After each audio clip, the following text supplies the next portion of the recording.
सवाल ये है कि जब अध्यादेश के बाद कानून बनाया गया और कानून बनाने से पहले देश में बगावत हो गई, उस वक्त इनको हमें बुलाना चाहिए था, उस वक्त इन पे बहस करनी चाहिए थी, पॉइंट दर पॉइंट बहस करनी चाहिए थी।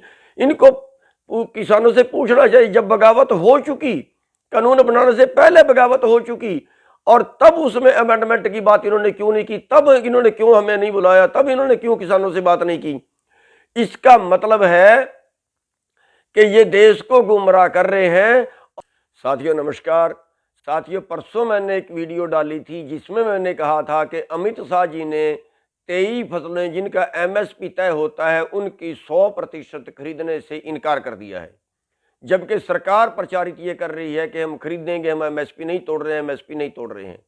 अगर सरकार एमएसपी पर खरीदने के लिए तैयार है, हम अब भी कहते हैं, फिर देश के प्रधानमंत्री जी ये बयान दें कि जितना देश में उत्पादन होता है, 23 फसलों का जितना देश में उत्पादन होता है, चाहे वो किसी भी प्रदेश में है, वो सारी की सारी खरीदने के लिए तैयार है, ऐसा उनको बयान देना चाहिए ताकि जनता गुमराह ना हो। ये केवल गुमराह करने पे ही लगे हैं। और दूसरा ये गुमराह कर रहे हैं कि किसान अड़े हुए हैं, हम अमेंडमेंट के लिए तैयार हैं, हम बात करने के लिए तैयार हैं, किसान नहीं मान रहे हैं। मैं उसका स्पष्टीकरण ये देना चाहूँ कि जब कोरोना काल के अंदर अध्यादेश लाए गए, ये कोई आपातकाल नहीं था कि ये देश का बहुत बड़ा नुकसान हो जाना था, इसलिए अभी लागू करना जरूरी था। जो अध्यादेश होते हैं वो इमरजेंसी में लाए जाते हैं जब कानून बनाने का टाइम नहीं होता। इन्होंने कोरोना काल में इसलिए लाए ताकि लोग आंदोलन ना कर पाए, लेकिन उसके बावजूद भी जब आंदोलन हुआ और कड़ा आंदोलन हुआ तो इन्होंने जल्दबाजी में उसको कानून में बदलना चाहा और तुरंत इन्होंने कॉलम पूरा ना होने के बावजूद, बहस ना होने के बावजूद इन्होंने तुरंत कानून बना दिया। अब मेरा सवाल ये है कि जब अध्यादेश के बाद कानून बनाया गया और कानून बनाने से पहले देश में बगावत हो गई, उस वक्त इनको हमें बुलाना चाहिए था, उस वक्त इन पे बहस करनी चाहिए थी, पॉइंट दर पॉइंट बहस करनी चाहिए थी।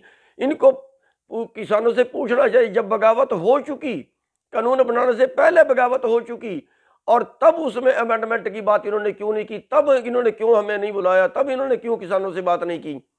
इसका मतलब है कि ये देश को गुमराह कर रहे हैं और देश को गुमराह करके देश को जो है पूरा एग्रो बिजनेस कारपोरेट के हवाले करना चाहते हैं।